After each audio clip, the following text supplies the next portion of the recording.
A rash of soft tissue injuries has gone through the Missouri running back room. Is this a huge opportunity for former Truman State product Cody Schrader? Well, let's talk about that young man and more coming up right now on Locked On Mizzou. You are Locked On Mizzou, your daily podcast on the Missouri Tigers, part of the Locked On Podcast Network, your team every day.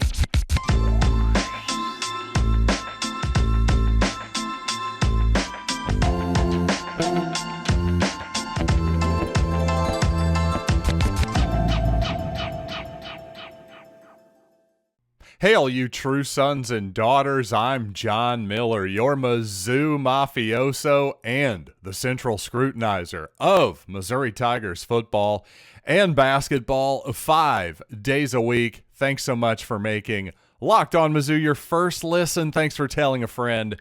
We're available at lockedonmizzou.com, wherever you find podcasts, and on YouTube, of course. Your team every day. Yes, that's right. That's what we do here at Locked On, and unfortunately what the Missouri Tigers have been doing lately is dealing with a lot of injuries at the running back position, particularly soft tissue injuries. And I'll just say this, if anything, you want to be really careful with these guys, especially early in the season, because if it's a hamstring injury, like I've seen with Tavoris Jones, it's been suggested that it's a hamstring problem for Tavoris, the 4-star true freshman running back from the state of Texas. Well, I've seen a lot of data that seems to suggest that 1 out of every 6 guys in the NFL with a hamstring injury early in the season are going to have a recurrence of that same injury later in the year. So it's probably even a higher percentage, I would think, at the college level, at the very least about the same level. So you got to be really careful, the kind of injuries that can linger all year for sure. I've seen a lot of people just kind of dismiss these injuries as not serious. Well, I think that all remains to be seen. And that, by the way, it's not just the true freshman Tavoris Jones, but also Taj Butts and Nathaniel Pete, the former Rockbridge product, Stanford transfer, presumed kick returner, I think, this year for the Tigers. He did it a lot for the Stanford Cardinal. And pretty darn well. So that's definitely some concern here. A room that I wasn't exactly sure how it was going to shake out, but it seems like maybe at least you liked the guys, the talent in that room. If you didn't have a lot of proven talent, you at least liked the talent in theory. Well, now a lot of that theoretical talent has been cut down possibly for week 1.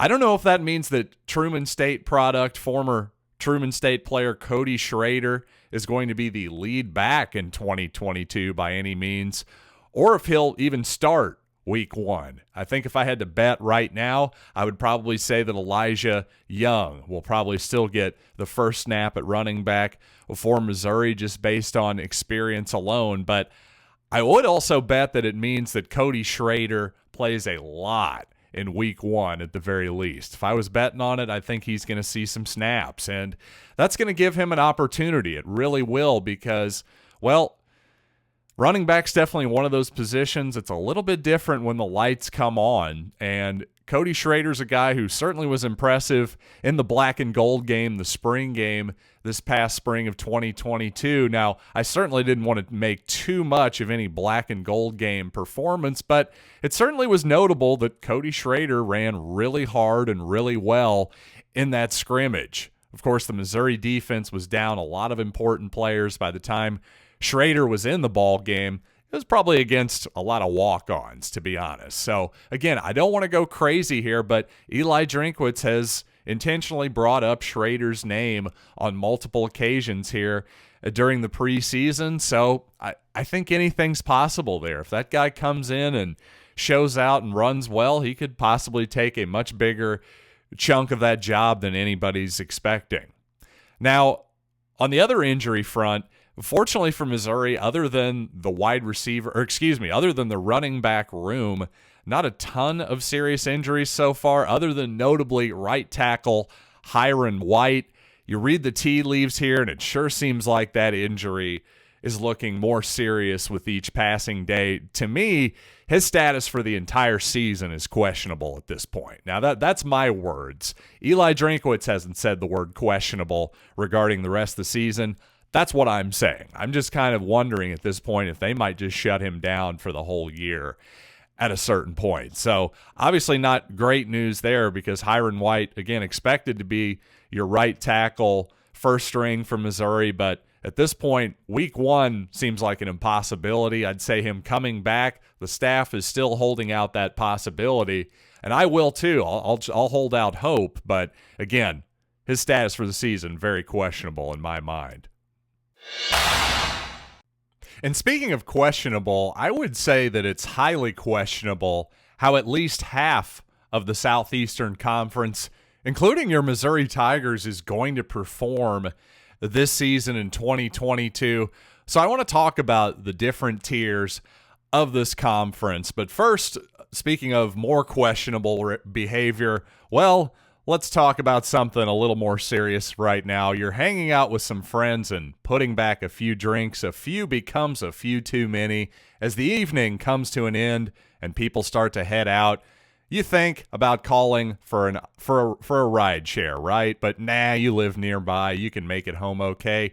No biggie. What are the odds you're going to get pulled over anyway? And even so, what's the worst that can happen? Insurance goes up, lose your license, your job, total your car.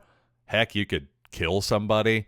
Well, everybody knows about the risks of driving drunk. The results are tragic and often deadly. However, that doesn't stop everyone from getting behind the wheel while under the influence. That's why police are out right now looking for impaired drivers to save lives. So if you think you're okay to drive after a few drinks, think again, play it safe, plan ahead to get a ride, use rideshare. It only takes one mistake to change your life or someone else's forever.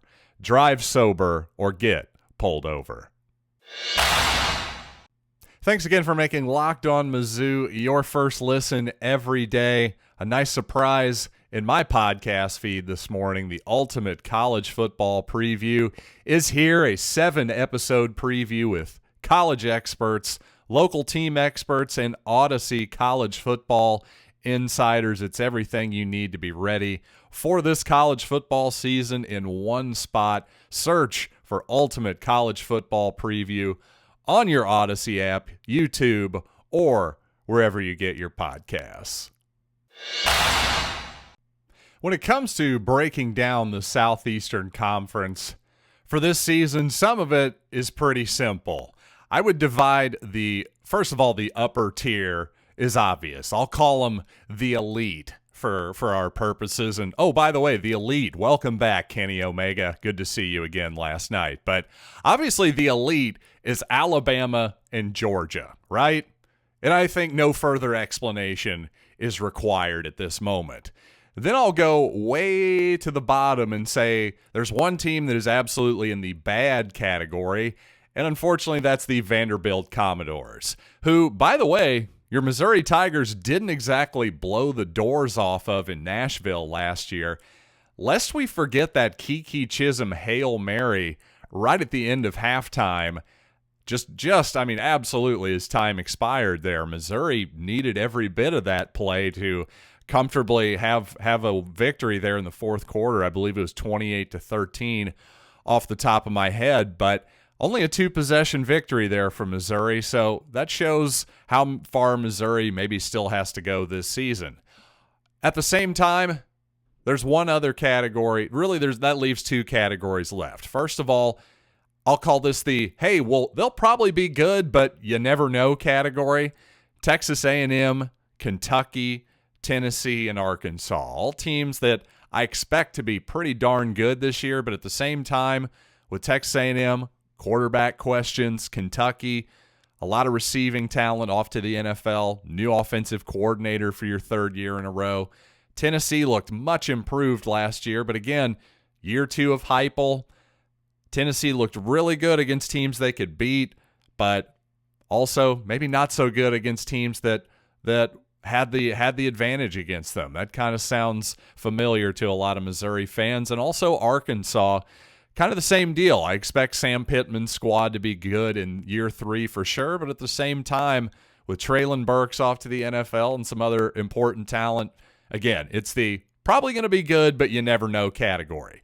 So that leaves 7 other football teams. In fact, half the conference in my mind, including Missouri, which is basically what I'm going to call the who knows category. Between Missouri, Florida, South Carolina, Auburn, Ole Miss, LSU, and Mississippi State, flip a coin to me. I think any of those teams could finish anywhere from 7th to 13th without, and you wouldn't even blink, right? And of course, any of those teams could probably sneak up ahead of Arkansas, Tennessee, Kentucky, A&M, any of those teams, because even though the Aggies, for instance, last year blew the doors off of the Missouri Tigers, well, they were only 4-4 in the conference, so maybe that season wasn't as memorable as we thought. We obviously remember that the Aggies they did beat Alabama, and yet they were only 4-4 ultimately in the conference. So what does that say about them moving forward? I know they've had fancy recruiting classes and all that stuff, but again, who knows?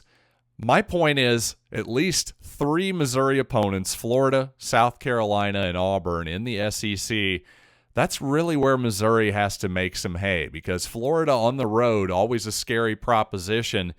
But at the same time, first-year coach Billy Napier, if you're a Florida fan, you're thinking, hey, a new coach, a new year, the Dan Mullen thing had seemingly run its course. Hopefully Anthony Richardson will be better at quarterback than Emory Jones. I'm not so sure. I'm not so sure it's just that simple, at least not in year one, because for all the complaints about Dan Mullen, I always thought he was a pretty doggone good offensive coach. Now, the defensive recruiting left a ton to be desired. I'm well aware of that fact. But guess what? Most of those players are still going to be around in 2022. Napier couldn't flip over the entire roster, especially on the defensive side, in one offseason. And in fact, probably arguably the most important player on the Florida roster last year, at least if you watched the game at Faurot Field last year, in fact, plays for the Missouri Tigers. That's Tyron Hopper, the middle linebacker. So a lot of question marks down in Gainesville. As far as South Carolina goes, hey, I think really they're in the same spot. I think Shane Beamer is in the same spot that Eli Drinkwitz was last season.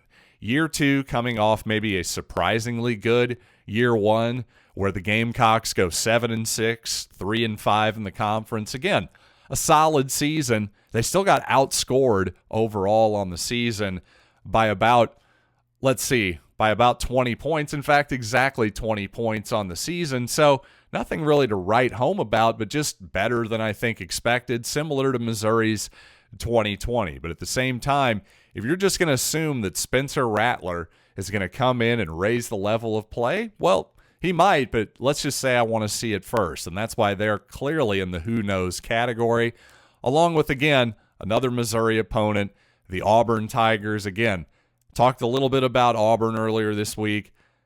Questions at quarterback, 2 different teams, a team that lost its last 5 games, including the bowl last year, and a true coup attempt was made on Brian Harson's job this offseason after just 1 year.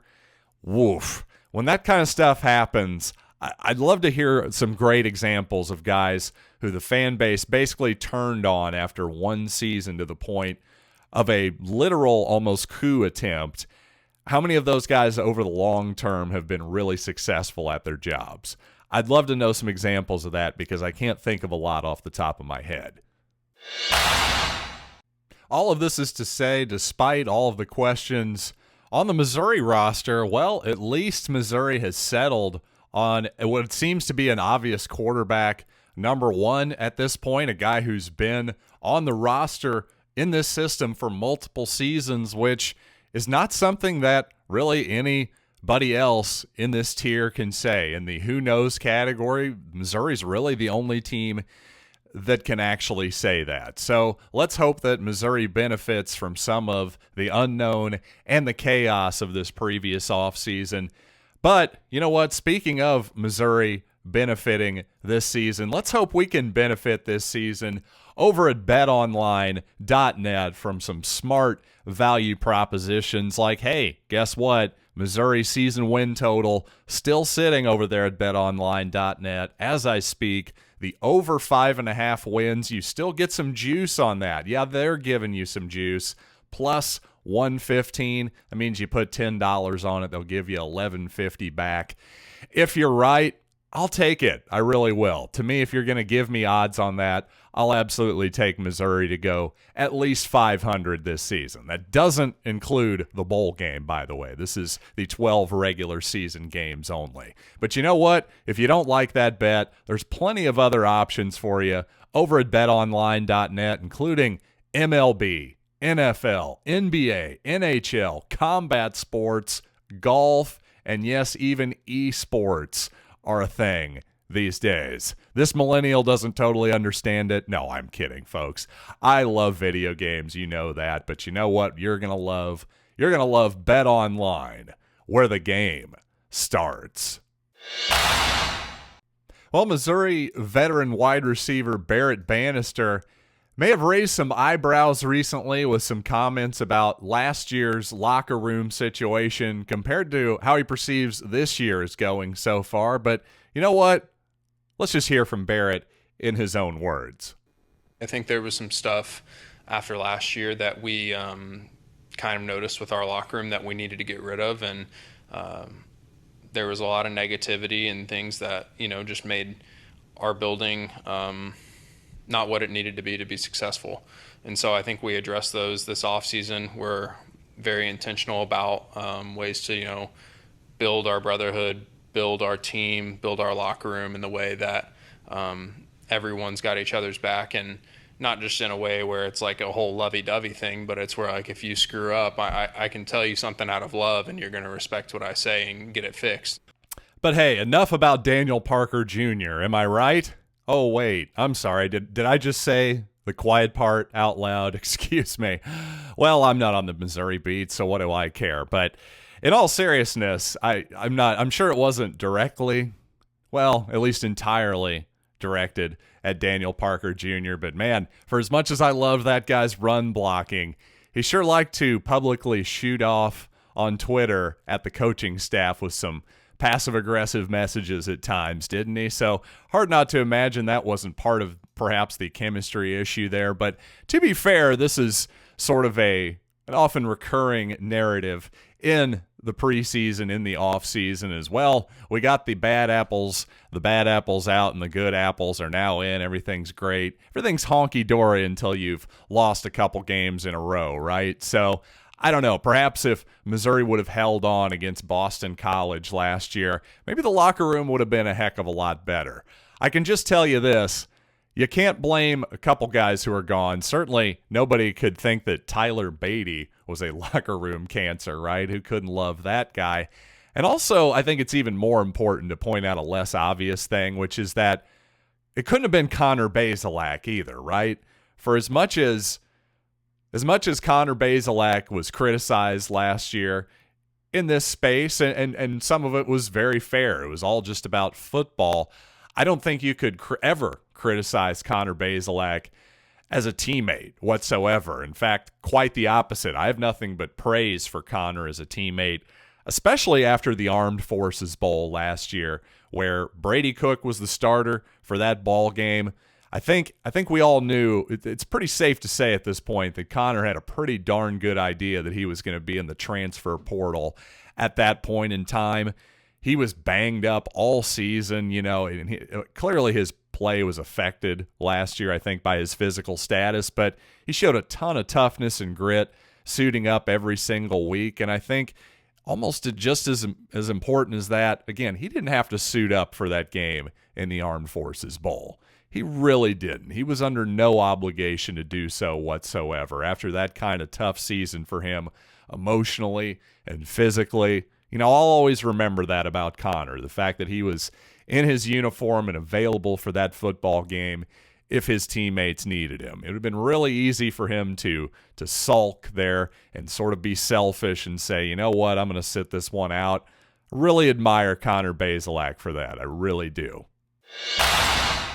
All right, thank you all so much for listening to Locked On Mizzou, making it your first listen every day. Get more on the SEC, by the way, by making Locked On SEC your second listen. Every day, Chris Gordy and the local Locked On experts take you across the Southeastern Conference in less than 30 minutes a day. So again, make Locked On SEC your second listen. That's Locked On SEC. So until next time, I'm John Miller, and thanks again for listening to Locked On Mizzou.